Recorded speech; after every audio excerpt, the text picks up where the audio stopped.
Hello बच्चों, तो आपका एक बार फिर से स्वागत है आपके GC point by CP sir YouTube channel पर। तो बच्चों, आपने केमिस्ट्री की मेरी क्लास देखी थी। काफ़ी बच्चों ने ये डिमांड किया कि सर फिजिक्स की भी क्लास रखिए। तो आज आप लोग के लिए 11th कक्षा 11 का फिजिक्स लेकर आए हैं।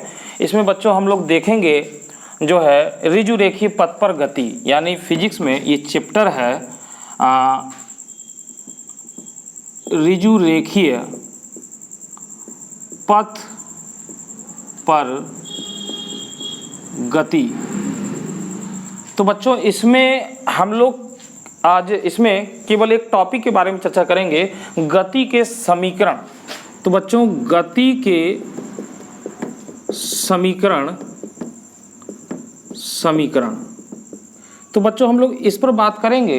तो जैसे कि आप लोग जानते हैं बच्चों कि v बराबर u प्लस AT और S बराबर UT plus half AT square, और दूसरा हो जाएगा v स्क्वायर बराबर U स्क्वायर प्लस 2AS।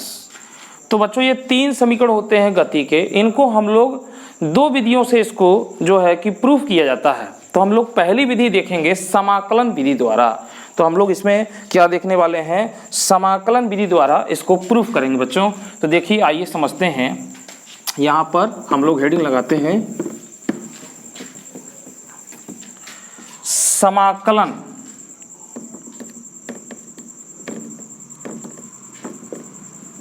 समाकलन विधि से गति के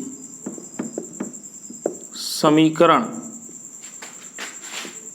की व्युत्पत्ति। तो बच्चों, समीकरण जो हमको सिद्ध करने हैं, तो यहाँ पर देखिए सबसे पहले जो ये समाकलन है, तो इस समाकलन पे बच्चों को हम थोड़ा सा बताना चाहेंगे। समाकलन तो बच्चों मैथ में ये आपको पढ़ने को मिलेगा। समाकलन यानी इंटीग्रेशन इसका बच्चों साइन होता है इस तरीके से। तो ये समाकलन का चिन्ह है। समाकलन बच्चों देखिए जैसे करते हैं, ये क्या मतलब है, जैसे आपका एक x लंबाई, इस पूरी की लंबाई हमारी x मीटर है। यहाँ पर x मीटर इसका लंबाई है। अगर बच्चों इसका एक छोटा सा खंड ले लिया जाए, यानी यहाँ से जो है यहाँ तक एक छोटा सा खंड लिया जाए, तो इस छोटे से खंड को हम लोग dx से व्यक्त करेंगे। तो इसके छोटे से खंड dx की लंबाई का अगर इसका इंटीग्रेशन किया जाए, तो यानी कहने का मतलब है कि इन छोटे छोटे पार्ट को अगर जोड़ेंगे तो टोटल हमें x मीटर मिलेगा। अर्थात हम यूँ कहें कि dx इसका इंटीग्रेशन कितना होगा बच्चों, तो इस पूरे तार की लंबाई के बराबर होगा। ये इंटीग्रेशन हो जाएगा। अगर किसी हम लोग dt का इंटीग्रेशन बच्चों करते हैं तो t होता है। अगर हम लोग किसी dv का इंटीग्रेशन करेंगे बच्चों, dv, तो इसका v हो जाएगा। यानी जिसके सापेक्ष कर रहे हैं वो उसी के बराबर होता है। तो बच्चों जैसे ही आपने देखा कि x मीटर लंबाई का जो कोई तार है और इसका एक अल्पांश हमने dx लिया है, तो इसका इंटीग्रेशन करने पर x हमको मिलता है, यानी पूरी लंबाई। यानी छोटे छोटे खंडों को जोड़ करके पूरा एक संपूर्ण चीज़ ज्ञात करना। तो इंटीग्रेशन मतलब होता है छोटे छोटे पार्टों को जोड़ करके पूरी चीज़ों को निकालना। और अवकलन यानी इसका जो है डिफरेंशिएट अलग होता है, उनको छोटे छोटे पार्टिकलों में तोड़ना होता है। तो देखिए यहाँ पर आपने इसका इंटीग्रेशन किया है तो ये x आया बच्चों। परंतु अगर हम यूँ कहें कि ये हमारा एक वृत्त है और इस वृत्त का एक अल्पांश अगर हम ले लें ये dx, तो अगर इसका इंटीग्रेशन किया जाए तब बच्चों ये dx बराबर x नहीं आएगा, कि इसका इंटीग्रेशन यहाँ पर अगर हम करेंगे तो dx बराबर इंटीग्रेशन इसका 2πr आएगा, क्योंकि यह इस छोटे छोटे अगर पार्ट को जोड़ेंगे तो इस वृत्त की परिधि के बराबर होगा। तो इसका इंटीग्रेशन करने पर dx बराबर 2πr आ जाएगा। परंतु ये है तो ये इतनी लंबाई आ जाएगी। ठीक है, तो बच्चों इंटीग्रेशन जो है इसको थोड़ा सा और समझते हैं। तो देखिए ये तो बात इसके एक हो गया सिंबल का। इंटीग्रेशन को समझने, ये फिजिक्स में बच्चों ये आपको हर जगह देखने को मिलेगा, इसलिए इसको जानना जरूरी है। तो बच्चों देखिए इंटीग्रेशन इसका ये फार्मूला होता है, अगर ये dx है तो इसका फार्मूला हो जाएगा x की पावर n+1 अपॉन n+1। ये इसका फार्मूला है। ये एक बेसिक फार्मूला है जो आपको पता होगा, हम लोग इस पर जो है कि फार्मूले पर लगाएंगे। तो बच्चों देखिए यहाँ पर अगर हम dx का इंटीग्रेशन करते हैं तो x कैसे आता है। तो जैसे हम लोग dx इसका इंटीग्रेशन कर रहे हैं बच्चों, तो यहाँ पे आप देख रहे हैं कि कोई भी नहीं लिखा, हम यहाँ पर एक लिख सकते हैं बच्चों इसको, और इसको हम लोग ऐसे भी लिख सकते हैं 1x की पावर 0 dx, ऐसे भी लिख सकते हैं इसको। आप लोग जानते हैं कि किसी की घातांक अगर शून्य होता है तो उसका मान 1 होता है, और यहाँ पर जब मल्टीप्लाई कर लेंगे तो ये dx ही हो जाएगा। अब बच्चों यहाँ पर देखिए इस फार्मूले को अगर वैल्यू पुट किया जाए तो यहाँ पर देखिए x जो है इसकी पावर कितनी हो जाएगी, 0 है, और इसमें +1 जोड़ दीजिए, है ना, और बटे में n+n यानी 0+1। अब देखो बच्चों 0+1 यानी x की पावर 1 हो गई बटे 1, और बराबर इसको x लिखा जाएगा। इसीलिए हम लोग dx का इंटीग्रेशन करते हैं तो हमको x मिलता है। तो इसी प्रकार से बच्चों अगर मान लीजिए यहाँ पर आपका x² हो जाए या x हो जाए, जैसे अगर हम लोग कर रहे हैं बच्चों इसका कर रहे हैं x dx, तो क्या हो जाएगा x की पावर 1 यहाँ पर 1 होगा और +1 और जोड़ देंगे, और 1+1 बराबर x²/2 हो जाएगा बच्चों। तो ये इसका इंटीग्रेशन ये हो जाएगा। तो इसी तरीके से बच्चों इंटीग्रेशन ये करते हैं, इसको बेसिक फार्मूले से हम लोग करते हैं।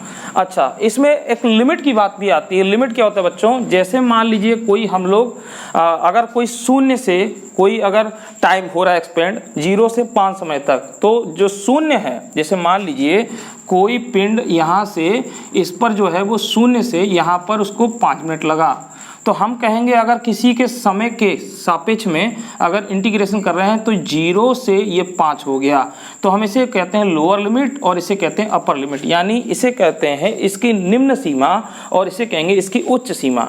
तो निम्न सीमा और उच्च सीमा के भीतर भी समाकलन किया जाता है, जब इसका आगे होगा तो उसको हम लोग इसमें बताएंगे।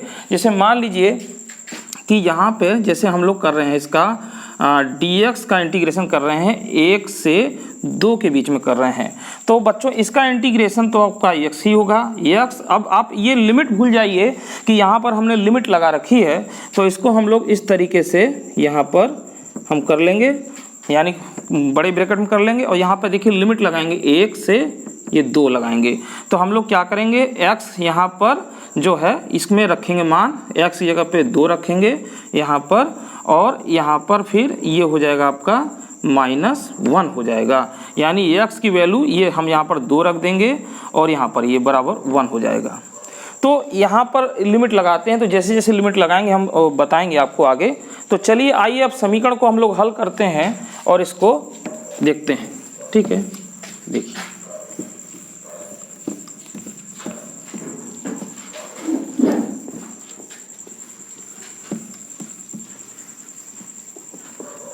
तो बच्चों सबसे पहले गति का पहला समीकरण, तो यहाँ पर हम लोग गति का प्रथम समीकरण,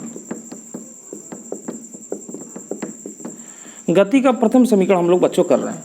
तो त्वरण किसी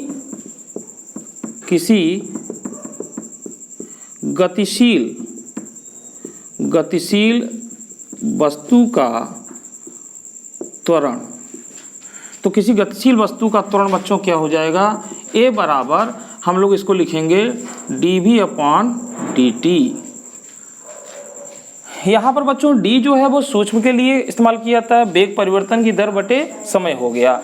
अब बच्चों देखो इसका अगर गुणा कर दें तो ये आपको क्या मिल जाता है, dv बराबर a dt मिल जाता है, a dt मिल जाएगा।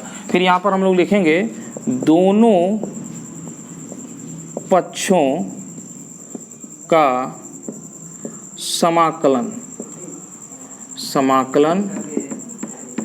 करने पर, तो दोनों पक्षों का समाकलन करेंगे तो देखो बच्चों इसका समाकलन इंटीग्रेशन dv बराबर और इसका इंटीग्रेशन a dt ये हो जाएगा। अब बच्चों देखिए इसका इंटीग्रेशन तो आसान है, आप लोग इसका इंटीग्रेशन कर लेंगे, और यहाँ पे बच्चों मैं टाइम अगर यहाँ पे लिमिट लगा दूँ तो यहाँ पे देखिए ये u हो जाएगा और ये v हो जाएगा। यहाँ पे प्रारंभिक वेग और ये अंतिम वेग हो जाएगा यहाँ पर, और यहाँ पर 0 से यहाँ पर t टाइम हो जाएगा। तो बच्चों यहाँ पे एक ध्यान देने वाली बात आपको ये होगी कि यहाँ पर यदि, यहाँ पर लिखें यदि त्वरण A एक समान से नियत है तो A नियतांक होगा। तो बच्चों यहाँ पर जो नियतांक होता है, कांस्टेंट होता है, उसको हम लोग बाहर निकाल लेते हैं और इसका इंटीग्रेशन देखिए क्या हो जाएगा, v हो जाएगा। और आपको पता है यहाँ पर v और यहाँ पर u और यहाँ पर v, ठीक है। तो बच्चों यहाँ पर इस तरीके से हो जाएगा ये, और यहाँ पर हम लोग a को बाहर निकाल लेंगे और यहाँ इसका हो जाएगा t, ये हो जाएगा 0 से t तक, यहाँ पर ये हो जाएगा, ये भी लगा दिए। तो बच्चों इसमें देखिए अब लिमिट लगा रहे हैं, तो यहाँ पर इसकी जगह पर हम लोग भी रखेंगे लोअर लिमिट, हाँ यानी lower upper limit minus lower limit. यहाँ पर इस सूत्र हो जाएगा कि अपर लिमिट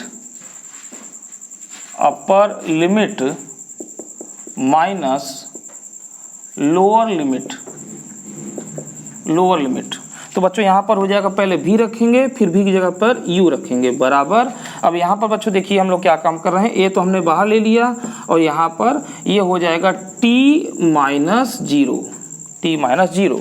तो बच्चों यहाँ पर देखिए अब ये हो जाएगा आपका v माइनस u और ये हो जाएगा at, और 0 को गुणा करेंगे तो 0 हो जाएगा, यानी 0 इंटू a। तो देखिए ये आपका क्या मिल जाएगा, इसको यहाँ पे कर लेते हैं, तो v माइनस u और ये 80 हो जाएगा बच्चों, और ये तो 0 हो जाएगा, तो 0 खत्म हो जाएगा। अब यहाँ पर उसको पक्षांतर कर लेंगे तो v बराबर हो जाएगा u प्लस 80। ये आपका प्रथम समीकरण आ गया। तो ये आपका बच्चों प्रथम समीकरण आ गया। गति का प्रथम समीकरण आपने देखा, तो आई होप आपको ये समझ में आया होगा, ठीक है। तो बच्चों इस तरीके से यहाँ पर समाकलन का प्रयोग करके गति के समीकरण को समाकलन विधि द्वारा से प्रूफ किया जाता है। इसी तरीके से हम गति के अगले दूसरे और तीसरे समीकरण पर भी बात करेंगे, ठीक है। तो अगली वीडियो में आप इसका दूसरा और तृतीय समीकरण देखेंगे। तब तक के लिए मुझे दीजिए इजाजत, धन्यवाद।